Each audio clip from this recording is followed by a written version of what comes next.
போகாத, இந்த இடத்துக்கு போகாத, இந்த இடத்துக்கு போகாத, இந்த இடத்துக்கு போகாத. ஒவ்வொரு இடத்திலும் ஒவ்வொரு நேரத்திலும் அந்த தீர்க்கதரிசி இவனுக்கு ஜெபிச்சு ஜெபிச்சு ஆலோசனை சொல்லிக்கிட்டே இருப்பான். அந்த ராஜா என்ன பண்ணுவான், உடனே அந்த தீர்க்கதரிசியில இருந்து வார்த்தை வந்த உடனே கேட்ச் பண்ணிக்குவான். உடனே அந்த இடத்துல இருந்து விலகி போயிடுவான். ஆனா திருப்பி ஆள் அனுப்பி பார்ப்பான், அந்த தீர்க்கதரிசி சொன்னது கரெக்டா. போய் பார்த்தா அதே மாதிரி இருக்கும். அப்பதான் நினைப்பான், கர்த்தர் நம்ம என்ன செய்யறாரு, பாதுகாக்கிறார். 2 ராஜாக்கள் 6 அதிகாரம் 9, 10. ஆகிலும் தேவனுடைய மனுஷன் இஸ்ரவேலின் ராஜாவினிடத்தில் ஆள் அனுப்பி, இன்ன இடத்துக்கு போகாதபடிக்கு எச்சரிக்கையாயிரும், சீரியர் அங்கே இறங்குவார்கள் என்று சொல்ல சொன்னான். அப்பொழுது இஸ்ரவேலின் ராஜா தேவனுடைய மனுஷன் தன்னை எச்சரித்து தனக்கு குறித்து சொன்ன ஸ்தலத்திற்கு மனுஷரை அனுப்பி பார்த்து எச்சரிக்கையாயிருந்து இப்படி அநேக தரம் தன்னை காத்து கொண்டான். ஒவ்வொரு வாரமும் உனக்கு ஒரு எச்சரிக்கை மெசேஜ் வந்துகிட்டே இருக்கும். இந்த ஆள் எப்ப பார்த்தாலும் டப்பாவே பேசுறாரு, எப்ப பார்த்தாலும் முறைச்சுக்கிட்டே பேசுறாரு, எப்ப பார்த்தாலும் அது இதுன்னு மிரட்டிட்டே பேசுறாரு அப்படின்னு உங்களுக்கு தெரியும். ஆனா ஆவிக்குரிய வாழ்க்கையில தேவன் ஒரு பெரிய கரிசனை உள்ளவரா இருக்கிறார். ஒரு ஆள் இல்ல, இங்க இருக்கிற 400 பேருக்கும் கர்த்தர் பேசணும். அப்படிங்கும் போது ஒவ்வொருத்தருக்கும் ஒவ்வொரு வார்த்தை வந்துகிட்டே இருக்கும். நீங்க அந்த குறிக்கப்பட்ட வார்த்தையை நீங்க கேட்ச் பண்ணிக்கணும். அந்த வார்த்தை உனக்குள்ள வந்து அப்படி நிக்கும், ஆணி அடிச்ச மாதிரி நிக்கும். இது உனக்குரிய வார்த்தை. அந்த வார்த்தையை அவன் அந்த தீர்க்கதரிசி சொல்றான், நீ இந்த இடத்துல சீரியர் வருவாங்க, கவனமா இரு. உடனே ஆள் அனுப்புவான், சீரியர் வந்துருவாங்க, தப்பி போயிருவான். இப்படி அநேகந்தரம் எச்சரிக்கையா இருந்து தன்னை காத்து கொண்டான். அதனாலதான் இன்னைக்கு மெசேஜ் வந்து, நீ விழுந்து தன்னை நிற்கிறவன் என்று எண்ணுகிற எவனும் விழுந்து போகாதபடி எச்சரிக்கையாய் இருக்க கடவன். சரி, நான் இது வரைக்கும் விழுகைக்கான சில காரணங்களை உங்களுக்கு சொல்லிக்கிட்டு வந்தேன். ஏன்னா இப்படி எல்லாம் பலர் விழுந்திருக்காங்க.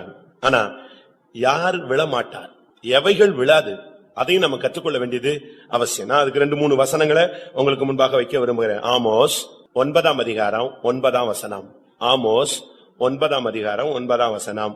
இதோ ஜல்லடையினால் சலித்தரிக்கிறது போல் இஸ்ரவேல் வம்சத்தாரை எல்லா ஜாதிகளுக்குள்ளும் சலித்தரிக்கும்படிக்கு நான் கட்டளையிடுவேன். ஆனாலும் ஒரு கோதுமை மணியும் தரையிலே விழுவதில்லை. ஒரு கோதுமை மணியும் விழாது. இந்த சபையில நீ வரும்பொழுது கர்த்தர் உன்னை கோதுமை மணியா கொண்டு வரார், பதரா கொண்டு வர மாட்டார். பதறு நம்ம சபைக்கு தேவையில்லை, சாவிகள் நமக்கு தேவையில்லை. பதராய் போன விளையாத சாவித்தன்மை உள்ள அந்த தன்மை உள்ள பயிர்கள் நமக்கு தேவையில்லை. நமக்கு தேவை கோதுமை மணி தான். இந்த கோதுமைய நல்ல கோதுமையை எடுக்கிறதுக்காக ஜல்லடையில போட்டு நினைச்சுவாங்க, ஜலிப்பாங்க. நல்ல தங்கத்தை எடுக்கிறதுக்காக அது அக்னியில புடமுடப்படுகிறது. அதுபோல நமக்கும் கூட சில நேரங்கள்ல ஜல்லடையில போட்டு புடைப்பார். நம்ம என்ன செய்யறோம், எனக்கு தான் பயங்கர பிரச்சனை, எனக்கு தான் போராட்டம். லூக்கா எழுதின சுவிசேஷத்துல நீங்க பாத்தீங்கன்னு சொன்னா, பேதுருவை புடைக்கிறதுக்கு அவன் அதிகாரம் கேட்கிறான். லூக்கா 22:31. பின்னும் கர்த்தர், சீமோனே சீமோனே, இதோ கோதுமையை சுலகினால் புடைக்கிறது போல சாத்தான் உங்களை புடைக்கிறதற்கு உத்தரவு கேட்டுக்கொண்டான். நானும் உன் விசுவாசம் ஒளிந்து போகாதபடிக்கு உனக்காக வேண்டிக் கொண்டேன். இதே வசனம் தான் ஆமோஸ்ல இருக்கு. சொலகினால ஜல்லடைனால ஜலிக்கிறது போல நான் ஜலிப்பேன், ஆனா ஒரு கோதுமை மணி கூட என்ன செய்யாது, கீழே விழாது. இந்த சபையில நீங்க இந்த சத்தியத்தை கேட்டு ஒரு நல்ல புஷ்டியான ஒரு கோதுமையா நீங்க மாறிட்டீங்கன்னா, என்னதான் பிசாசு உன்னைய ஜலிச்சு எடுக்கட்டுமே, நீ கீழே விட மாட்ட. அதான் இந்த சத்தியத்தினுடைய மேன்மை. நீ கோதுமை மணியாய் மாறி இருந்தால் வேதம் சொல்லுகிறது, ஒரு கோதுமை மணியும் தரையில விழாது, என்ன புடைக்கட்டும். ஆனா பேதுரு கோதுமை மணியாக மாறாத காலங்களிலே அவனை புடைச்ச போது அவன் பட்ட பாடு உங்களுக்கு எல்லாருக்குமே தெரியும். கோதுமை மணி அவனை போட்டு சொல்லகனால் புடைக்கிறதுக்கு பெர்மிஷன் வாங்கினான், புடைச்சான் பாருங்க, கொஞ்ச நேரத்துல வெனிஞ்சிட்டான், மறுதலிச்சிட்டான், சபிச்சுட்டான், சத்தியம் பண்ணிட்டான். ஆனா கர்த்தர் ஒரு ஜெபம் பண்ணி இருந்தாரு. என்னது? அவன் சபிச்சான், சத்தியம் பண்ணான், மறுதலிச்சான். ஆனா அவனை நிலைநிறுத்தினது எது? இயேசுவின் ஜெபம். ஆண்டவரே, அவன் விசுவாசம் நெஞ்சிடக்கூடாது, ஒளிஞ்சு போயிடக்கூடாது, உனக்காக நான் கர்த்தரிடத்துல வேண்டிக் கொண்டேன். ஆண்டவர் அவர் ஜெபிச்சார். ஆண்டவரே, சொலகனால் புடைக்கிறதுக்கு பெர்மிட் வாங்குறானே, இவன் ஏன் தெரியுமா? அவனுக்கு அபிஷேகம் இல்ல. அபிஷேகம் இல்லாதபடினால் பேதுரு மறுதலித்தான், சபித்தான், சத்தியம் பண்ணினான். அப்போஸ்தலர் நடவடிக்கைகள் 2-3 அதிகாரத்துல பாத்தீங்கன்னா, அபிஷேகம் கிடைச்ச பிறகு வந்து சொல்றாங்க, இந்த இயேசுவின் நாமத்தை குறித்து நீ பேசக்கூடாது, இந்த இயேசுவின் நாமத்தை நீ பறைசாற்றக்கூடாதுன்னு சொன்னாங்க. அப்ப அவன் சொன்னா, யார பார்த்து சொல்ற? நான் இப்ப அபிஷேகம் பெற்றிருக்கிறேன், இயேசுவின் நாமத்தை குறித்து பேசக்கூடாதுன்னு சொல்றது சரியா? நான் கண்டவைகளையும் கேட்டவைகளையும் எப்படி பேசாமல் இருக்க முடியும்? ஒரு காலத்துல சபிச்சு சத்தியம் பண்ணி மறுதலிச்சு ஓடின அந்த பேதுரு விழுந்து போன ஒரு தன்மை, சொலகினால் புடைக்கும் பொழுது கீழே விழுந்து விட்ட ஒரு ஆள். ஏனென்றால் அபிஷேகம் இல்லாதபடினால் அவன் கோதுமை மணியாக மாறாத ஒரு நாள். ஆனால் அப்போஸ்தலர் 4 அதிகாரம் 18, 19, 20 பாருங்க. அந்த கோதுமை மணி இப்ப பேசுது. அவர்களை அழைத்து இயேசுவின் நாமத்தை குறித்து எவ்வளவும் பேசவும் போதிக்கவும் கூடாது என்று அவர்களுக்கு கட்டளையிட்டார்கள். பேதுரும் யோவானும் அவர்களுக்கு பிரதியுத்தரமாக, தேவனுக்கு செவி கொடுக்கிறதை பார்க்கிலும் உங்களுக்கு செவி கொடுக்கிறது தேவனுக்கு முன்பாக நியாயமாய் இருக்குமோ என்று நீங்களே நிதானித்து பாருங்கள். நாங்கள் கண்டவைகளையும் கேட்டவைகளையும் பேசாமல் இருக்க கூடாது என்றார். நான் எப்படி பேசாம இருக்க முடியும்? ஆனா ஒரு காலத்துல பாருங்க, பெண்ணுக்காக ஒரு பெண்ணிட்ட பயந்து ஓடின ஒரு ஆள் தான். ஆனா இப்ப சொல்றான் முடியாது. ஏன்னா இப்ப கோதுமை மணி அவன். பேதுருவை கடைசியா பிடிச்சிட்டு அவனை, உனக்கு கடைசி ஆசை என்ன? உன்னை இப்ப கொல்ல போறோம், உன்னுடைய தலைவரை போல, உன்னுடைய இயேசுவை போல உன்னை நாங்க சிலுவையில் அறைய போறோம்னாங்க. அப்ப அவன் சொன்னா, ஐயோ அப்படி செஞ்சிடாதீங்க, என்னுடைய மீட்பர் நேர சிலுவையில் அறையப்பட்டார், நான் தகுதி இல்லாதவன், எனக்கு அதே ஸ்தானத்துல என்னை வச்சு அடிக்காதீங்க, என்னை தலைகள் என்ன செய்யுங்க, சிலுவையில் அறையுங்கன்னு சொன்னான். அவ்வளவு போல்டா மரணத்துக்கு துணிஞ்சு நின்ற ஒரு ஆள் தான் பேதுரு. காரணம், இப்பொழுது பரிசுத்தாவியின் மூலமாய் அவன் ஒரு கோதுமை மணியாய் மாற்றப்பட்டிருக்கிறான். பிரியமானவர்களே, இந்த காலை வேளையில் நம்ம எத்தனை பேர் பரிசுத்தாவின் அபிஷேகத்தை பெற்றவர்கள்? இந்த கோதுமை மணியாக நீங்கள் எத்தனை பேர் நிற்க விரும்புகிறீர்கள்? இயேசுவின் நாமத்திற்காக தைரியமாக, விசுவாசமாக, நம்பிக்கையாக ஜீவனை பானபலியாக வார்க்க உங்களில் எத்தனை பேர் ஒப்புக் கொடுக்கிறீர்கள்? நீங்கள் விழாதபடி எச்சரிக்கையா இருக்க வேண்டும். விழாமல் நீங்க நிற்க வேண்டுமானால் நீங்கள் ஒரு கோதுமை மணியாய் மாற வேண்டும். இந்த சபையில நீங்கள் இத்தனை வருஷமா இருந்துட்டு பதறாய் போனால் எங்க போய் சேருவீங்க? எந்த சபையில இருந்தாலும் சரி, நீ கோதுமையாய் மாறாத பட்சத்துல நீ களஞ்சியத்துல சேர முடியாது. நீ கோதுமையாய் மாறாத பட்சத்துல நீ நிக்க முடியாது. கோதுமை மட்டும்தான் சொலகளை நிக்கும், மத்ததெல்லாம். அதுல அழகா அந்த வசனம் எனக்கு ரொம்ப பிடிச்சது. ஒரு கோதுமை மணியும், ஒரு சிங்கிள் கோதுமை மணி கூட தரையில விழாது. ஆண்டவர் விடமாட்டார். இந்த உபதேசத்துக்கு, இந்த சத்தியத்துக்கும், கிறிஸ்துவின் அன்பில அபிஷேகத்துல நீ நிக்க ஆரம்பிச்சிட்டேன்னா உன்னை விழறதுக்கு தேவன் ஒருபோதும் அனுமதிக்க மாட்டார். ஏனென்றா கோதுமை போஜன பலிக்கு முக்கியமானது. முதலாம் நாளாகமம் 21 அதிகாரம் 23 வசனம். 1 நாளாகமம் 21:23. ஓர்னான் தாவீதை நோக்கி, ராஜாவாகி என் ஆண்டவன் அதை வாங்கிக் கொண்டு தம்முடைய பார்வைக்கு நலமானபடி செய்வாராக. இதோ சர்வாங்க தகனங்களுக்கு மாடுகளும் விறகுக்கு போரடிக்கிற உருளைகளும் போஜன பலிக்கு கோதுமையும் ஆகிய யாவையும் பாருங்க, அங்க அழகாக சொல்லி இருக்கிறது. விறகுக்கு இது இருக்கு, அதுக்கு அது இருக்கு, ஒண்ணுன்னா சொல்லிட்டே வரான். வாசிங்க, அந்த மட்டும் வாசிங்க. சர்வாங்க தகனங்களுக்கு மாடுகளும், சர்வாங்க தகன பலி செலுத்த மாடு இருக்கு, விறகுக்கு போரடிக்கிற அந்த கலப்பைகள்லாம் இருக்கு, போஜன பலிக்கு கோதுமையும். போஜன பலிக்கு தேவ கோதுமை. போஜன பலி என்பது தேவ சித்தத்தை காண்பிக்கிறது. வேதம் சொல்லுகிறது, தேவ சித்தம் செய்கிறவனோ என்றென்றைக்கும் நிலைத்திருப்பான், அவன் விழவே மாட்டான். கோதுமை எதை காண்பிக்கிறது? அது விழாது. கோதுமை போஜன பலிக்கு உபயோகப்படுத்தப்படும். தேவ சித்தம் செய்கிறவனோ என்றென்றைக்கும் நிலைத்திருப்பான். அவனுக்கு புயல் அடிச்சாலும் சரி, காத்தடிச்சாலும் சரி, என்ன வந்தாலும் சரி, அவன் அப்படியே ஸ்டாண்ட் பண்ணி நிப்பான். ஏனென்றால் அவன் தேவசித்தம் செய்கிறவன். இயேசு கிறிஸ்து தேவசித்தம் செய்த பொழுது அவருக்குள்ளே பின்மாற்றம் அனுமதிக்கப்படவில்லை. இதோ உம்முடைய சித்தத்தின்படி செய்ய வருகிறேன் வந்தார். இதோ உம்முடைய சித்தத்தின்படி ஆக கடவுது என்று சொன்னார். அவர் ஒரு நல்ல கோதுமை மணி. கோதுமை மணியதான் விழாது. ஏனென்றா கோதுமை மணி, ஒரு கோதுமை கீழே விழுந்து செத்துருச்சுன்னு சொன்னா, நிலத்தில் விழுந்து செத்துதுன்னா என்ன செய்யும்? அது அநேக பலன்களை கொடுக்கும். யோவான் எழுதின சுவிசேஷம் 12 அதிகாரம் 24 வசனம். மெய்யாகவே மெய்யாகவே நான் உங்களுக்கு சொல்லுகிறேன், கோதுமை மணியானது நிலத்தில் விழுந்து சாகாவிட்டால் தனித்திருக்கும், செத்ததே ஆகில் மிகுந்த பலனை கொடுக்கும். பாருங்க, ஒரு கோதுமை மணியா நீங்க மாறணும். கோதுமை மணியாய் மாறினால் நீங்கள் விழமாட்டீர்கள். கோதுமை மணியாய் மாறினால் நீங்கள் தேவசித்தம் செய்வீர்கள். என்றென்றைக்கும் நிலைத்திருத்தில் உள்ள சின்ன சின்ன காரியங்களுக்காக நீங்க மேன்மையை விட்டுறாதீங்க. கிறிஸ்து எனக்கு ஜீவன், சாவு எனக்கு ஆதாயம், சாவு உனக்கு நஷ்டமாயிடக்கூடாது. நீ கோதுமை மணியாய் மாறினால் சேருவாய். அதான் ரொம்ப முக்கியமானது. மத்தேயு எழுதின சுவிசேஷம் 3 அதிகாரம் 12 வசனத்தை பார்க்கும் பொழுது, கோதுமையையோ களஞ்சியத்திலே சேர்ப்பார். ஏன்னா அது விழாது, அது அழகா களஞ்சியத்துல போய் சேர்ந்துடும். தூற்றுக்கூடை அவர் கையில் இருக்கிறது, அவர் தமது களத்தை நன்றாய் விலக்கி தமது கோதுமையை களஞ்சியத்தில் சேர்ப்பார், பதரையோ அவியாத அக்னியினால் சுட்டெரிப்பார் என்றார். இந்த மார்க்கத்துல வந்துட்டு நீ களஞ்சியத்துல போய் சேராட்டா என்ன பிரயோஜனம்? களஞ்சியம் என்பது பரலோகத்தின் மகிமையான இடங்களை காண்பிக்கிறது. ஆண்டவருக்கு பல களஞ்சியங்கள் இருக்கு. ஒரு இடத்துல ஒரு களஞ்சியம் இருக்கு, அது புதிய பூமி. இன்னொரு களஞ்சியம் இருக்கு, அது புதிய வானம். இன்னொரு களஞ்சியம் இருக்கு, அது புதிய எருசலேம். அடுத்து ஒரு களஞ்சியம் இருக்கிறது, அது சியோன்.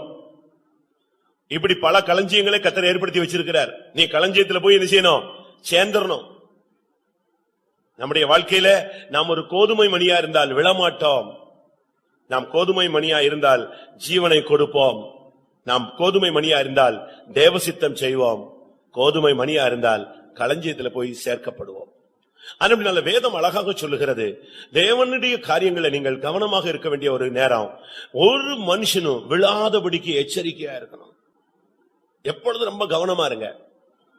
அப்போஸ்தலர் நடவடிக்கைகள்ல தேவனுடைய ஜனங்கள், இல்லாவிட்டால் போர் சேவர்கள், பவுல், இப்படி பலர் ஒரு கப்பல்ல பிரயாணப்படுறாங்க. கப்பல் பயங்கர சிக்கல்ல போயிடுச்சு.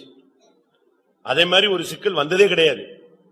ஒரு நிர்பந்தமான சூழ்நிலையில வரும் பொழுது பவுல் சொல்றாரு, உங்கள் தலையில் உள்ள மயிரெல்லாம் எண்ணப்பட்டிருக்கிறது, அவையில ஒன்று கூட என்ன செய்யாது, கீழே விழாது. அப்போஸ்தலர் 27:34.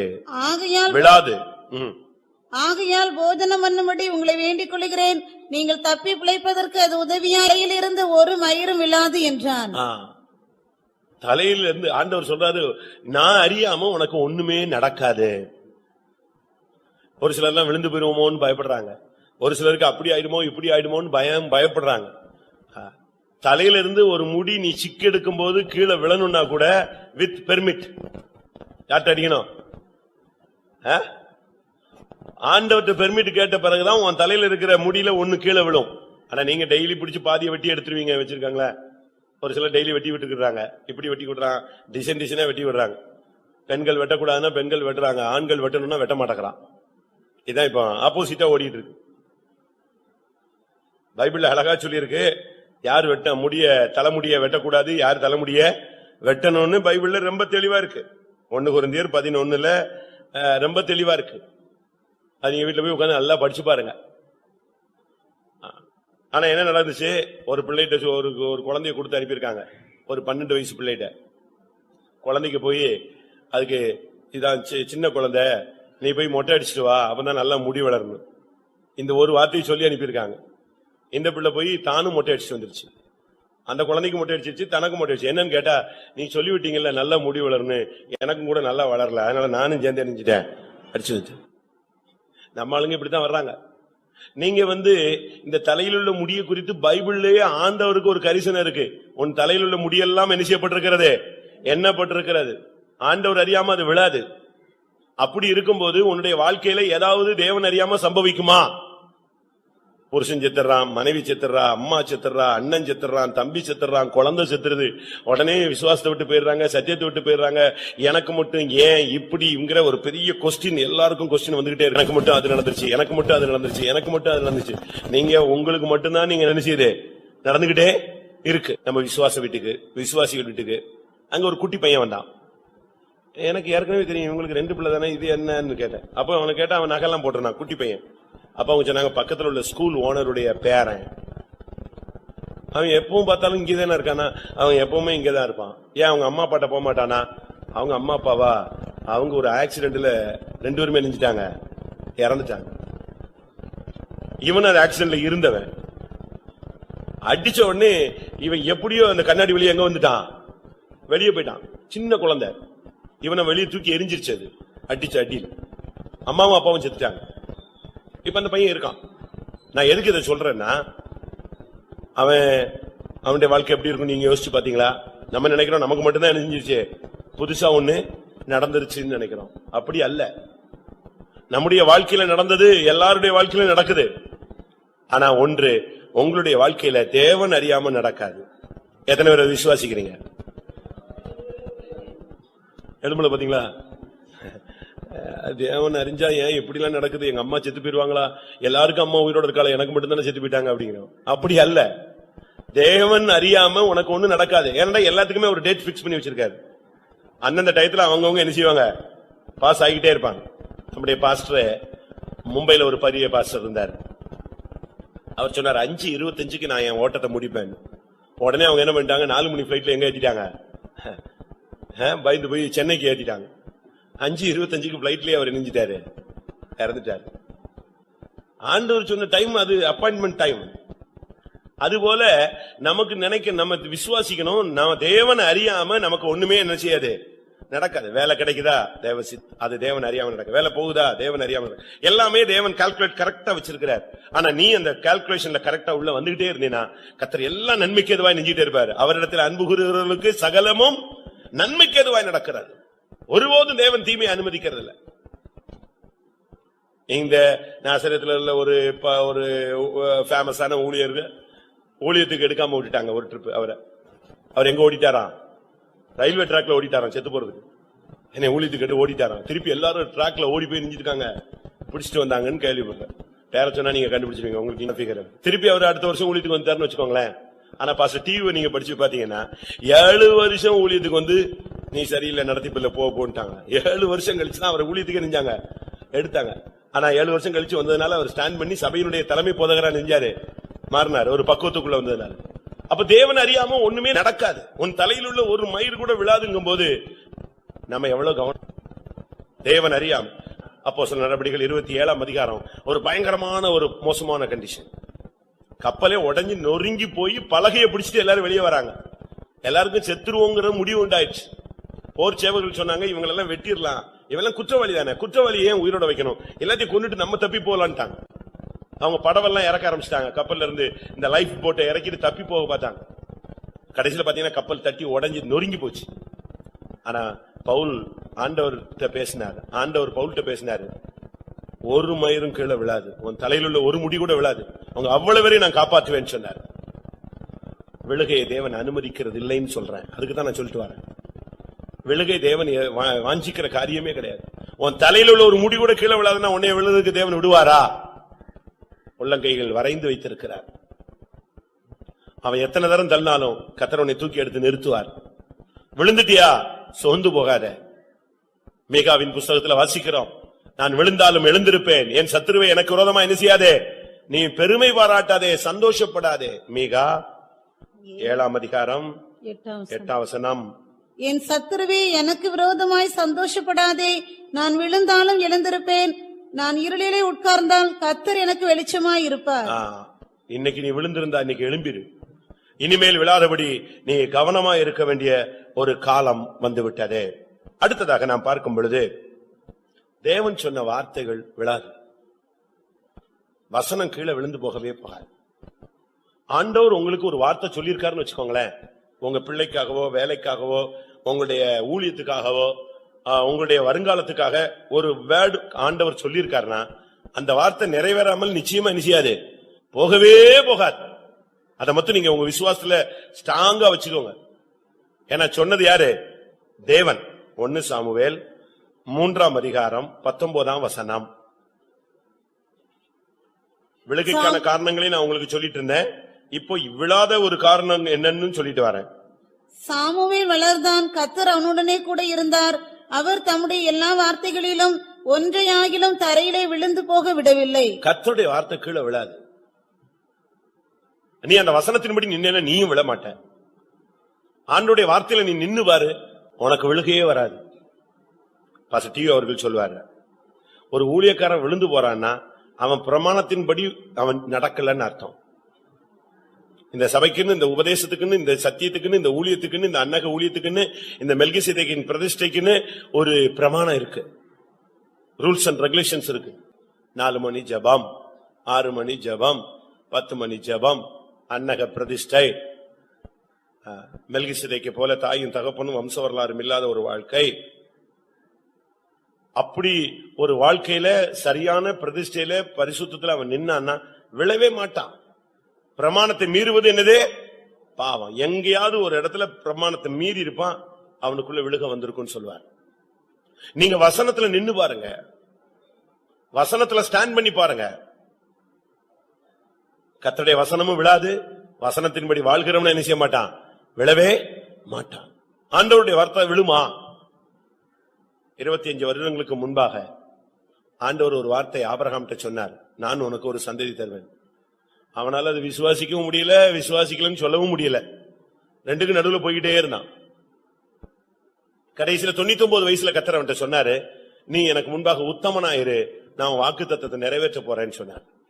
உடனே அவன் உத்தமனாய் மாறினான், வாக்குத்தத்தம் நிறைவேறினது. சரி, நான் ஒரு கேள்வி கேட்கிறேன். சபதானே, தேவன் எனக்கு சொன்னது எத்தனையோ காரியங்களை எனக்கு நிறைவேற்றி இருக்கிறார் அப்படின்னு சொல்றவங்க கை வைத்துங்க பார்க்கலாம். பாத்தீங்களா? தேவன் சொன்ன வார்த்தை விழாது. ஆண்டுடைய ஒரு வார்த்தையில ஒரு வார்த்தை கூட என்ன செய்யாது, கீழே விழாது. எசேக்கியேல் 36:36 சொல்லு என்ன சொல்லுகிறது? எசேக்கியேல் 36:36 என்ன சொல்லுது? சொன்னேன், கர்த்தராகிய நான் நிர்மூலமானவைகளை கட்டுகிறேன் என்றும் பாலானதை பயிர் நிலமாக்குகிறேன் என்றும் அப்பொழுது உங்களை சுற்றிலும் உள்ள நீதியான ஜாதிகள் அறிந்து கொள்வார்கள். கர்த்தராகிய நான் இதை சொன்னேன், இதை செய்வேன். என்ன சொன்னாரு? பரிசுத்தமா இருக்கிறவன பரிசுத்தமாக்கிட்டாரா? நீங்க அந்த வசனத்தை நல்லா படிச்சு பாருங்க. விழுந்து போனவங்க எல்லாம், சோர்ந்து போனவங்க, விடாய்த்து போனவங்க, நொறுங்கி போனவங்க அந்த வசனத்தை நல்லா படிங்க. வாசிங்க, மறுபடியும் வாசிங்க. கர்த்தராகிய நான் நிர்மூலமானவைகளை கட்டுகிறேன் என்று. நிர்மூலம் ஆயிருச்சு, ஒண்ணுமே இல்ல, ஒளிஞ்சு போயிடுச்சா? ஒண்ணும் இல்ல, நிர்மூலமானவைகள். ஆனா அதை நான் எடுத்து கட்டுகிறேன். அடுத்து பாலானதை பயிர் நிலமாக்குகிறேன் என்று. சுத்தமா போயிருச்சு, தரிசு நிலமா போயிடுச்சு, உப்பு விதைச்சுட்டான், இனி அதுல ஒண்ணுமே நடக்காது, செயல்படாது. ஆனா கர்த்தர் சொல்றாரு, நான் அதை பயிர் நிலமாய் மாற்றுவேன். இதை சொன்னேன். அப்பொழுது உங்களை சுற்றிலும் உள்ள மீதியான ஜாதிகள் அறிந்து கொள்வார்கள். கர்த்தராகிய நான் இதை சொன்னேன், இதை செய்வேன். எப்படி? ஆண்டவர் சொன்னால் அதை செய்யாம இருப்பாரா? வானமும் பூமியும் ஒளிந்து போனாலும் கர்த்தருடைய வார்த்தையில ஒரு உறுப்பு கூட என்ன செய்யறது இல்ல, ஒளிந்து போகிறது இல்ல. கர்த்தர் உனக்கு சொன்னா சொன்னதுதான். நீங்க சும்மா நடைமுறையில் உள்ள ஒரு உதாரணத்தை சொல்றேன். பாஸ்டர் டிவி அவர்கள் மும்பைல ஊழியம் செய்யும் போது, சின்ன பிரதரா ஊழியம் செய்யும் போது, எத்தனையோ வருஷத்துக்கு முன்னால ஒரு நாள் ஆண்டவர் பேசினாராம். நான் உன்னை இந்த சபையில உயர்ந்த ஸ்தானத்துக்கு கொண்டு வருவேன், சபையை லீட் பண்ற லெவலுக்கு கொண்டு வருவேன். அவர் அத மனசுல மட்டும் வச்சுக்கிட்டாரு. அப்ப அவரு ரொம்ப சின்ன பிரதர். ஆனா கொஞ்ச நாள் கழிச்சு பாத்தீங்கன்னா சுகர்ல பாதிக்கப்பட்டார் சுத்தமா. அதுக்கு பிறகு சபையில இருந்து அவரை கொண்டு வந்து சென்டர்ல வச்சுட்டாங்க. முடிஞ்சு போச்சு. அவருக்கு ஊழியமே நிச்சய முடியாது, செய்ய முடியாது. ஃபுல்லா போயிட்டாரு. ஜபங்களுக்கு கூட அவரால் எழும்பி தனியா போக முடியாத அளவுக்கு வீக் ஆயிட்டாரு. அப்ப அவருக்குள்ளேயே ஒண்ணு, சரி நம்ம இனிமே என்ன செய்யணும், நம்ம வயசு முடிஞ்சு, நம்ம ஊழியம் முடிஞ்சிருச்சு போல் இருக்கு, கர்த்தர் நம்ம எடுக்க போறாருன்னு சொல்லிட்டு டெய்லி உட்கார்ந்து இந்த வியாதியின் மூலமா என்னை பரிசுத்தமாக்குறேன், ஆண்டவரே நான் என்னை பரிசுத்தமாக்குறேன், நான் எல்லாத்தையும் ஒப்புரவாயிடுறேன், எல்லாம் அப்படி சுத்திருச்சு தன்னை லெவல் பண்ணிக்கிட்டே இருக்காரு. ஏன்னா சுகர் ஜாஸ்தி ஆயிடுச்சு. இனி ஒரு நாள்ல காலையில ஸ்தோத்திர ஜபத்துக்கு போக முடியாம தன்னுடைய பெட்லயே உட்கார்ந்து பிரைசிங் பண்ணிட்டு இருக்கும் போது தனியா திடீர்னு பாத்தீங்கன்னா அவருக்கு உள்ள இருந்து ஒரு உருவம் வெளியே வந்து நின்னுச்சு. உள்ளுக்குள்ள இருந்து வெளியே வருது, இவருக்குள்ள இருந்து ஒரு கருப்பு உருவம் வந்து வெளியே நின்னுச்சு. அப்ப இவரு பாக்குறாரு, இது எங்க இருந்து வந்துச்சுன்னு பார்த்தா, எங்க இருந்து வருது, இவருக்கு உள்ள இருந்தா வெளியே வந்து நிக்குது. உடனே ஆண்டவரே இது என்ன, இது புதுசா இருக்கு, எனக்குள்ள இருந்து ஒரு கருப்பு உருவம் வருது அப்படின்னு. மேல இருந்து ஒரு சத்தம், இதுதான் உன்னைய கட்டுப்படுத்தி வச்சிருந்த சர்க்கரை வியாதியின் ஆவி, சுகர் ஆவின்னு சொல்லிச்சான். உடனே அவரு, இந்த சுகர்ல நான் பரலோகத்துக்கு போயிருவேன்னு நினைச்சுக்கிட்டு இருந்தேன், இது என்னது, இது பொல்லாத ஆவியா? ஆவியில நிறைஞ்சு கத்தி அதை துரத்தி விட்டார். அது அப்படியே ஒரு மனுஷனை போல இவர் ரூம் விட்டு வெளியே போய், ஃபெய்தோம் விட்டு வெளியே போய், ஃபெய்தோமுக்கு எதிர்த்தாக்குல சீக்கியர்களுடைய குருத்துவாரா இருக்கு, அது சைடு வழியா அது போயிடுச்சான். அப்பதான் இவருக்கு புரிஞ்சுது, ஓஹோ சுகர் வந்து நம்மளை பரிசுத்தப்படுத்துற வியாதி இல்ல, நம்மளை அழிக்கிற ஒரு வியாதி. வியாதி ஒரு மனிதனை பரிசுத்தமாக்காது, ஒரு மனுஷனை சரிப்படுத்தும், உடைக்கும், சரிப்படுத்தும். ஆனா பரிசுத்தமாக்க வியாதிக்கு என்ன கிடையாது, சக்தி கிடையாது. இது பிசாசு. உடனே அபிஷேகத்தில் நிறைஞ்சாரு, சுகர் போய்விட்டது. எல்லாரும் சொன்னாங்களா, நீங்க செக் பண்ணுங்க, உண்மையா போச்சுன்னு நீ சொல்றீல்ல. அடுத்த நாள் எழும்பிட்டாரு, சரீரம் மறுபடியும் புஷ்டி ஆயிடுச்சு, நார்மல் ஸ்டைல்ல வந்துட்டாரு, ஊழியத்துக்கு எழும்பி செய்யற லெவலுக்கு வந்துட்டாரு. அப்ப எல்லாரும் சொன்னாங்க, இல்ல நீ செக் பண்ணுன்னு. இவர் சொன்னாரா, நான் எதுக்கு ஆண்டவரை பரிசோதிக்கிறேன், ஆண்டவர் சுகமாக்கிட்டாரு போன்னு சொல்லிட்டு போயிட்டார். உடனே ஒரு மாதம் ஆச்சு, நல்ல ஆள், நல்லா டெவலப் ஆயிட்டாரு. திடீர்னு சென்னையில இருந்து ஒரு போன், டிரான்ஸ்பர் டு அமெரிக்காவோ இங்கிலாண்டோ மாத்திட்டாங்க. எப்படி இருக்கும்? சுகமானது ஒரு மாசம். அப்ப என்ன ஆயிடுச்சு, அவர் மெடிக்கல் செக்கப்புக்கு என்ன செய்ய வேண்டியிருந்துச்சு, போக வேண்டிய ஒரு கட்டம்.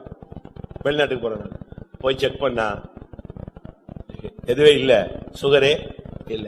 அதுக்கு பிறகு 25 வருஷம் கழிச்சு ஊழியம் செஞ்சு எங்க வந்தாரு, எதுக்கு சொல்றேன்னா, சாகர மாதிரி கண்டிஷன் வந்துச்சு, சாகல, சொன்னதை கர்த்தர் என்ன செஞ்சாரு, நிறைவேற்றினார். அதைத்தான் நான் சொல்ல வர்றேன். நீங்க உடனே சுகராவி கற்பனையில போயிடாதீங்க. அப்படி நீங்க அதுலயே நம்ம ஆளுங்க வந்து அந்த சம்பவத்தை தான் நினைவுல வச்சிருப்பான், பிரசங்கத்தை விட்டுருவான்.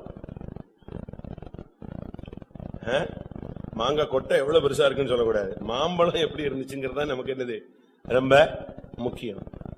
ஆவிக்குரிய வாழ்க்கையில வந்துட்ட பிறகு நீங்க யோசிச்சு பாருங்க, கர்த்தர் சொன்னால் அதை நிறைவேற்றுவார். யாக்கோபு அவாந்தர வெளியில அந்த நரிகள் ஊழியர்கிற இடத்துல படுத்திருக்கும் போது கர்த்தர் அவன்கிட்ட பேசுறாரு. பேசும்போதே சொல்றாரு, நான் இதெல்லாம் உனக்கு செய்வேன், நான் உனக்கு சொன்னதை செய்யும் அளவும் நான் உன்னை விட்டு விலகுவதில்லை, நான் உன்னை கைவிட மாட்டேன். ஆதியாகமம் 28:15. நான் உன்னோடே இருந்து நீ போகிற இடத்திலெல்லாம் உன்னை காத்து இந்த தேசத்துக்கு உன்னை திரும்பி வர பண்ணுவேன், நான் உனக்கு சொன்னதை செய்யும் அளவும் உன்னை கைவிடுவது இல்லை என்றார். எவ்வளவு தெளிவான வார்த்தை. அப்படியே நீங்க பாருங்க, 20 வருஷம் கழிச்சு அவனை திருப்பி கொண்டு வந்து தகப்பனுடைய வீட்டுல உட்கார வச்சு ஏசாவை அந்த இடத்தை விட்டே துரத்தி இவனை இஸ்ரவேலாய் மாற்றி யெஷூரனாய் மாற்றி அவனை மகிமையில கொண்டு போகிறார். அருமையான தெய்வம். ஆண்டுடைய வார்த்தை விழாது, ஆண்டுடைய வார்த்தையை பின்பற்றுகிறவனும் விழுந்து போகவே மாட்டான். அதுக்கு இன்னொரு வசனம், மத்தேயு எழுதின சுவிசேஷம் 7ஆம் அதிகாரம் 25ஆம் வசனம். மத்தேயு 7:25. பெருமலை சொரிந்து பெருவெள்ளம் வந்து காற்று அடித்து அந்த வீட்டின் மேல் மோதியும் அது விழவில்லை, ஏனென்றால் அது கன்மலையின் மேல் அஸ்திபாரம் போடப்பட்டிருந்தது. இங்க இயேசு கிறிஸ்து ஒரு காரியத்தை சொல்றாரு. 2 மனுஷன், 2 வீடுகள். ஒருத்தன் புத்தியுள்ள மனுஷன், இன்னொருவன் புத்தி இல்லாத மனுஷன். புத்தியுள்ள மனுஷன் கன்மலையிலே அஸ்திபாரம் போட்டு வீட்டை கட்டுகிறான். புத்தி இல்லாத மனுஷனோ மணலின் மேல் அஸ்திபாரம் போட்டு தன்னுடைய வீட்டை கட்டுகிறான். அங்க அழகா சொல்லுகிறார், புத்தி இல்லாத மனுஷனுக்கு ஒப்பிடுவேன், புத்தியுள்ள மனிதனுக்கு ஒப்பிடுவேன். அதுக்கு காரணம் என்னன்னா, அவங்க கட்டின வீடு அல்ல, வீடு அதே வீடுதான். கண்மலையில கட்டினவனு வீடுதான் கட்டினான், மணல்ல கட்டினவனு வீட்டை தான் கட்டினான். ஆனா அவன் போட்ட அஸ்திபாரம் தான் என்னது முக்கியம். உன்னுடைய வாழ்க்கையில இந்த மார்க்கத்துல வந்துட்ட பிறகு உன்னுடைய விசுவாச ஜீவியத்தினுடைய அஸ்திபாரம் ரொம்ப முக்கியம். ஏனென்றால் கடைசி காலம் அஸ்திபாரங்களும் அசைகிறதே, நீதிமான் என்ன செய்வான்? நீ விழாம இருக்கணும்னா உன்னுடைய அஸ்திபாரம் பேஸ் சரியா இருக்கணும். உன்னுடைய பவுண்டேஷன் சரியா இருந்தா நீ என்ன வந்தாலும் விழமாட்ட. இந்த ஊமையை இயேசு ஏன் சொன்னார்? மத்தேயு எழுதின சுவிசேஷம் 7ஆம் அதிகாரத்துல நீங்க 21 இருந்து படிச்சு பார்த்துக்கிட்டே வந்தீங்கன்னா, பரலோகத்தில் இருக்கிற என் பிதாவின் சித்தத்தின்படி செய்கிறவன் எவனோ அவன் பரலோக ராஜ்யத்தில் பிரவேசிப்பான், கர்த்தாவே கர்த்தாவே என்று சொல்லுகிறவன் அதில் பிரவேசிப்பது இல்லை. அப்ப நம்ம டெய்லி எத்தனை ட்ரிப்பு கர்த்தாவே கர்த்தாவேன்னு கூப்பிடுறோம், நம்ம போக மாட்டோமா? அப்படி அல்ல. அதுக்கு வசனம் அழகாக சொல்லி இருக்கிறது. உம்முடைய நாமத்தில் பிசாச துரத்தணும்னு சொல்றீங்க, உம்முடைய நாமத்துல தீர்க்க தரிசனம் சொன்னோம்னு சொல்றீங்க, உம்முடைய நாமத்துல அற்புதங்களை செய்தோம்னு சொல்றீங்க, கரெக்ட். ஆனா உங்களுக்கு அஸ்திபாரம் இல்லையே. வீடு தானே நீ கட்டி இருக்கிற, வீடு நீ கட்டி இருக்கிற, பிசாச துரத்தி இருக்கிற, கரெக்ட். அற்புதங்கள் செஞ்சிருக்கிறீங்க, ரைட்டு. தீர்க்க தரிசனம் ரோட்ல போறவனுக்கு சொல்றீங்க, கரெக்ட். ஒரு காலத்துல பாஸ்டர் KC வர்கீஸ் அவர்கள் 9 விதமான வரங்களும் நிறைந்து சபையில காணப்பட்டார். ஒரு விசுவாசியோ ஊழியக்காரனோ யாரு, ஒரு அவிசுவாசியோ யாரு உள்ள வந்தாலும் அவன் என்ன நினைக்கிறாங்கறத சொல்லுவாரு. அப்படி மயங்கி கிடப்பாரு, சோடாவை ஊத்துவாங்க, எந்திரிச்ச உடனே தீர்க்கதரிசனம் சொல்லுவாரு. எத்தனையோ போலீஸ் அதிகாரிகள் தங்களுடைய கண்டுபிடிக்க முடியாத கேசுகள் எல்லாம் இவற்றை வந்து கேட்டு செஞ்சுட்டு போனாங்க. எங்கேயோ நடந்த சம்பவம் கரெக்டா சொல்லுவார். ஏன்னா தீர்க்க தரிசனம். தீர்க்க தரிசனம் சொல்றது ரொம்ப ஈஸி, அற்புதம் செய்யறது அதை விட ஈஸி, பிசாச துரத்துறது அதை விட சுலபம். இன்னைக்கு அப்படித்தான் எல்லா இடத்துலயும் நடத்துறாங்க. ஆனா இயேசு சொன்னாரு, நீ அற்புதம் எல்லாம் செஞ்ச, ஆனா நான் உன்னை அறியவில்லை. அப்பதான் அவங்க கேக்குறாங்க, எப்படி ஆண்டவரே எல்லாம் உம்முடைய நாமத்துல தானே செஞ்சோன்னு. அப்பதான் அவர் சொல்றாரு 24, நான் சொல்லிய இந்த வார்த்தைகளை கேட்டு இவைகளின்படி செய்கிறவன் எவனோ அவனே கன்மலையின் மேல் தன் வீட்டை கட்டின புத்தியுள்ள மனுஷனுக்கு ஒப்பிடுவேன். அவனும் கிறிஸ்தவன் தான், அவங்க கையிலயும் பைபிள் தான் இருக்கு, அவனுக்கும் பரிசுத்த ஆவி தான் இருக்கு, அவன் அற்புதம் தான் செய்யறான், அவனும் வீடுதான் கட்டினான், இவனும் வீடுதான் கட்டினான், 2 பேரும் வீடுதான் கட்டினாங்க. ஆனா அஸ்திபாரம் போட்ட இடம் தான் முக்கியம். அதே அளவு பணம் செலவழிச்சாச்சு. என்ன நடந்துச்சு? இந்த ஆக்கிரமிப்புல போய் பெரிய பெரிய வீடுகள் கட்டிடுவாங்க, பெரிய பெரிய மாடிகள் கட்டிடுவாங்க, கோடிக்கணக்கான பணத்தை கொடுத்து இடத்த வாங்கிடுவாங்க. ஆனா பிரச்சனை வரும்பொழுது பில்டிங் நெஞ்சிடறான், இடிச்சிடறான், ஒண்ணுமில்லாம போயிடும். அது போலதான் இன்றைக்கு கிறிஸ்தவ உலகில அஸ்திபாரத்தை பரிசோதிக்கிற நாள் வந்து கொண்டிருக்கிறது. உன்னுடைய அஸ்திபாரம் எப்படி இருக்கு? கன்மலை அது கிறிஸ்து, போடப்பட்ட அஸ்திபாரம் கர்த்தராகிய இயேசு கிறிஸ்து.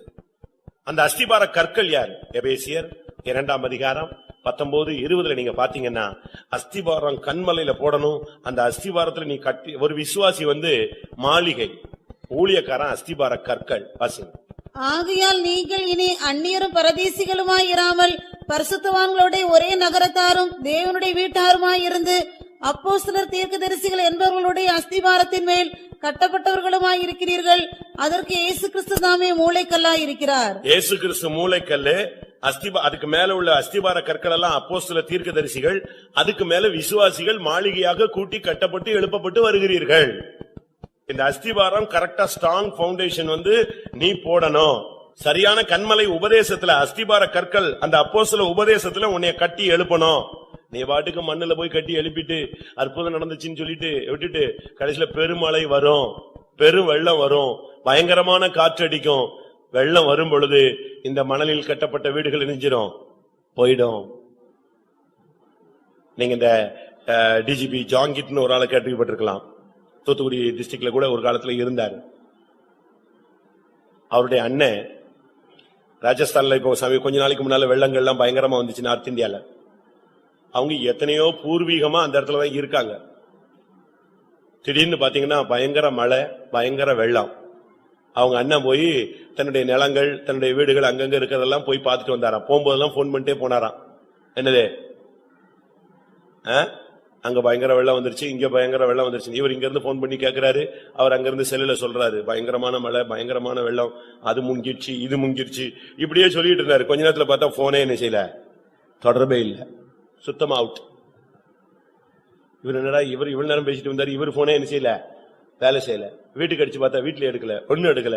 கடைசியில பார்த்தா அடுத்த நாள் பார்த்தா இவர் போன ஜிபே ஏழு போயிருச்சு, தண்ணியில போயிருச்சு, வீடு வீடு எல்லாமே மொத்தமா வாசம், சொத்து சேர்த்து வச்ச கோடிக்கணக்கான இது எல்லாம் போயிடுச்சு. வந்த மழை, பெருமழை எப்படி வந்துச்சு? இருக்கிறதெல்லாம் புடிங்கி எடுத்துட்டு போற அஸ்திவாரம். இப்ப கேதார்நாத்ல வந்துச்சு, நீங்க எல்லாம் பேப்பர்ல படிச்சிருப்பீங்க. எதுக்கு இதை சொல்றேன்? உன்னுடைய அஸ்திவாரம் ஸ்ட்ராங் இல்லைன்னா பிசாசு உன்னை அசைச்சிருவான். உன்னுடைய அஸ்திவாரம் கரெக்டா இருந்தா என்ன வந்தாலும் நீ விழாதபடி எச்சரிக்கையா என்ன செய்யலாம், நிக்கலாம். நீ விழாதபடி எச்சரிக்கையா இருக்கணும்னா உன்னுடைய பவுண்டேஷனை சரியான கிறிஸ்துவின் மேல, கண்மலையாகிய கிறிஸ்துவின் மேல, அப்போஸ்தல உபதேசத்தின் மேல, அப்போஸ்தலர்கள் மேல நீ கட்டப்பட்டால் நீ ஒருபோதும் அசைக்கப்பட மாட்டாய். எல்லாரும் கண்களை மூடுவோம். நீ விழாதபடி, தன்னை நிற்கிறவன் என்று எண்ணுகிற எவனும் விழாதபடி எச்சரிக்கையா இருக்க கடவன். கர்த்தர் இன்றைக்கு உனக்கு ஒரு மெசேஜ், ஒரு எச்சரிக்கை மணி உனக்கு கொடுத்திருக்கிறார். உன்னை சத்துரு தள்ளுவான். உலக ஆடம்பரங்களிலே, வேசித்தனங்களிலே, துன்மார்க்கங்களிலே, ஜென்ம சுவாவங்களிலே, பலவிதமான பாவ பழக்க வழக்கங்களிலே உன்னுடைய பிரதிஷ்டையை விட்டு, உன்னுடைய விசுவாசத்தை விட்டு, உன்னுடைய பரிசுத்தை விட்டு நீ விழும்படியாக உன்னை பல வல்லமைகள் தள்ளும். கர்த்தர் உன்னை தாங்குகிறார். நான் விசுவாசிக்கிறேன் பிரியமானவர்களே, இந்த கூட்டத்தில் நீ உட்கார்ந்து இருக்கிற பாரு, அதுவே நீ நிற்கிறாய் என்பதற்கு ஒரு அடையாளம். ஒருவேளை உன்னுடைய ஆத்மாவில, உன்னுடைய சரீரத்துல பல தோல்விகள் இருந்திருக்கலாம். நீ விழுந்தது உண்மை என்பது உனக்கும் தெரியும், சத்துருக்கும் தெரியும், கர்த்தருக்கும் தெரியும். ஆனா ஒன்று நிச்சயம், நீ விழுந்திருந்தாலும் கர்த்தர் உன்னை தாங்கி இருக்கிறார். எத்தனை பேர் விசுவாசிக்கிறீர்கள்? அல்லேலூயா. அதனால்தான் நீ இப்ப தைரியமா சொல்லலாம், நான் விழுந்தேன், அது உண்மை. ஆனா நான் விழுந்த இடம் கர்த்தருடைய கையில விழுந்தேன். ஆமென். எத்தனை பேர் விசுவாசிக்கிறீங்க? சத்துரு எத்தனையோ விசை என்னை விழும்படியாய் தள்ளினான். ஆனா நான் விழுந்த இடம் பாதாளம் அல்ல, நான் விழுந்த இடம் என் தேவனுடைய கரத்திலேயே நான் விழுந்தேன். கர்த்தரோ என்னை தாங்கினார். என் சத்துருவே நீ சந்தோஷப்படாதே, நான் விழுந்தாலும் எழுந்திருப்பேன்.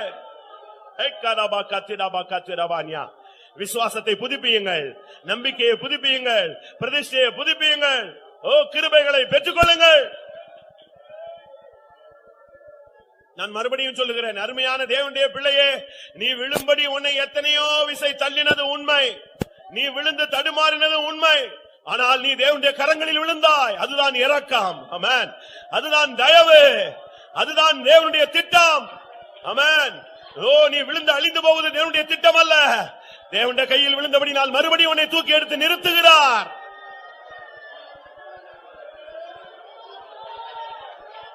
ஹalleluya, ஹalleluya. ரெக்கபீனா சந்தனக்.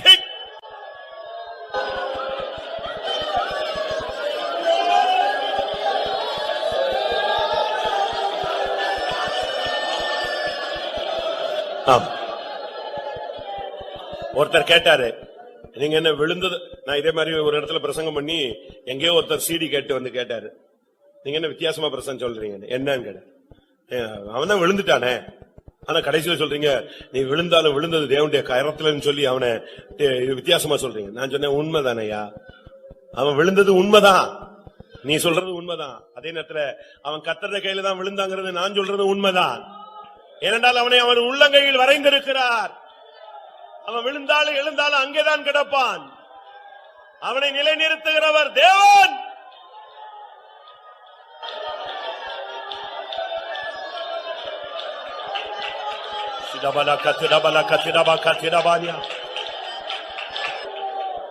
நம்ம கண் முன்னால இந்த தெய்வீக உபதேசத்தில் சத்தியத்திலிருந்து விழுந்து போனவர்கள் உண்டு. ஆனா அதே நேரத்துல நம் கண் முன்னாலேயே அவங்க மறுபடி புதுப்பிக்கப்பட்டதும் உண்மை. அது உங்களுக்கு தெரியுமா? அதுக்கு காரணம் அநேகருடைய ஜெபம். அந்த 3ஆம் மத்தியிலிருந்து விழுந்த வாலிபன் மேலே அந்த அப்போஸ்தல ஊழியன் போய் விழுந்தான். ஆண்டவரே, இவனை எழுப்பு. உனக்காக ஜெபிக்கிற ஒரு கூட்டம், ஓ, உன்னை மறுபடியும் தூக்கி எடுத்து நிறுத்தும் கூட்டம்.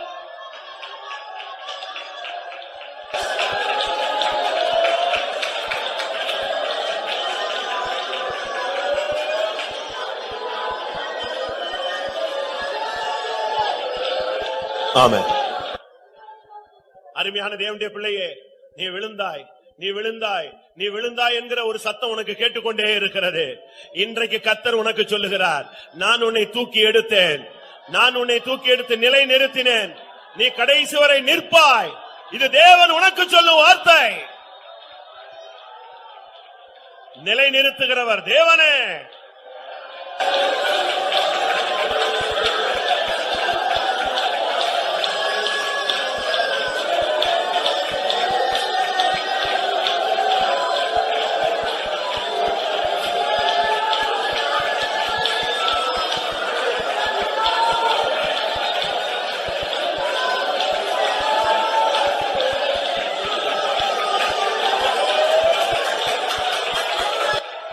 ஆமென். கிருபையிலிருந்து விழுந்தவர்கள் மறுபடியும் கிருபைக்குள்ளே ஓடி வாருங்கள்.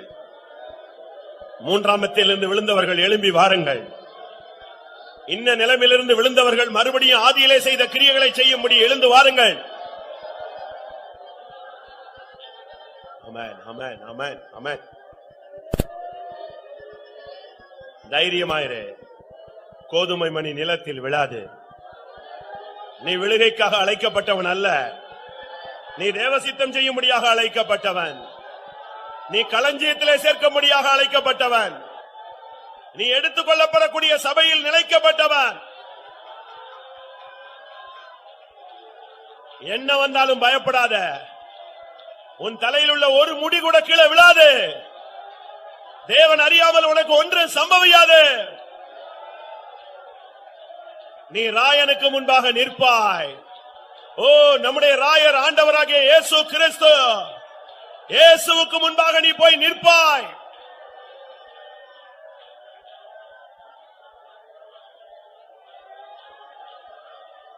அபிஷேகத்தினால் உங்களுடைய அஸ்திபாரத்தை உறுதிப்படுத்திக் கொள்ளுங்கள். அபிஷேகத்தினால் அஸ்திபாரத்தை உறுதிப்படுத்திக் கொள்ளுங்கள். உபதேசத்தினால் ஊன்ற கட்டப்படுங்கள். என்ன வந்தாலும் உன்னுடைய வீடு விழாது. உன்னுடைய நம்பிக்கை தகராது. உன்னுடைய நம்பிக்கை வீண் போகாது.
ஆமா. இதுவரை அநேக விசை விழுகையும் எழுச்சியும் உங்களுக்குள் பல முறை நடந்திருக்கலாம். ஒரு குழந்தை கீழே விழும், திரும்ப எழும்பிவிடும். ஒரு குறிக்கப்பட்ட காலம் வரை இது தொடர்ச்சியாய் அந்த பிள்ளைக்குள்ளே நடக்கிற ஒரு காரியம். விழும், அடிபடும், எழும்பும், திருப்பி ஓடும், நடக்கும், விழும். ஆனா ஒரு சர்டன் ஸ்டேஜுக்கு பிறகு அது விழாது. ஆமென். அதுபோல நீ கடந்த காலங்களிலே பல காரியங்களிலே நீ விழுந்து விழுந்து நீ தடுமாறிக் கொண்டிருந்திருப்பாய். ஆமென். இன்றைக்கு பெறுகிற அபிஷேகம் உன்னை நிலைநிறுத்தும் அபிஷேகம், விழாதபடி உன்னை காத்துக்கொள்ளக்கூடிய அபிஷேகம், எச்சரிக்கையாய் உன்னை பாதுகாக்கக்கூடிய ஒரு அபிஷேகம். ஹல்லேலூயா, ஹல்லேலூயா.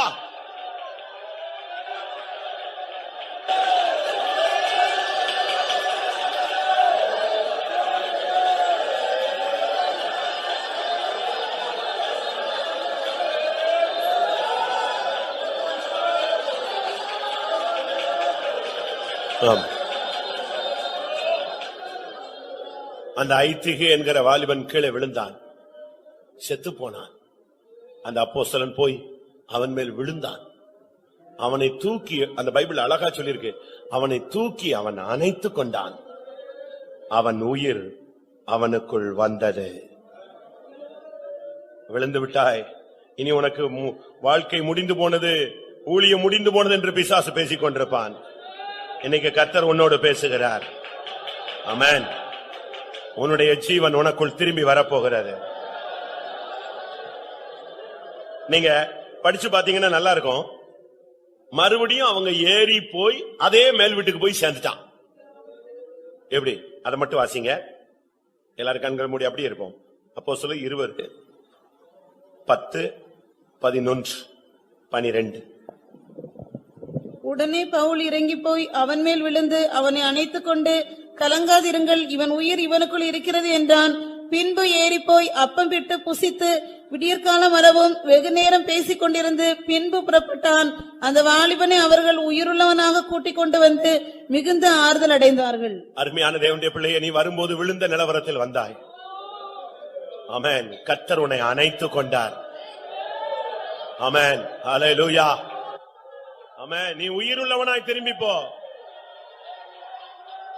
விழுந்தவனாய் திரும்பி போகாதே. ஓ, கர்த்தர் உன்னை அணைத்துக் கொள்ளுகிறார்.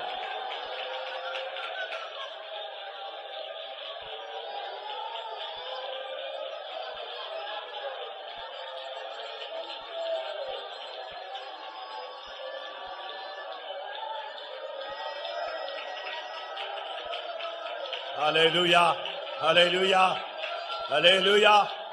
ஆமென். இனி விழாதபடி எச்சரிக்கையாயிரு. ஒரு பிரதிஷ்டை பண்ணிக்கொள். ஹல்லேலூயா. ஒரு தீர்மானம் எடுத்துக்கொள்.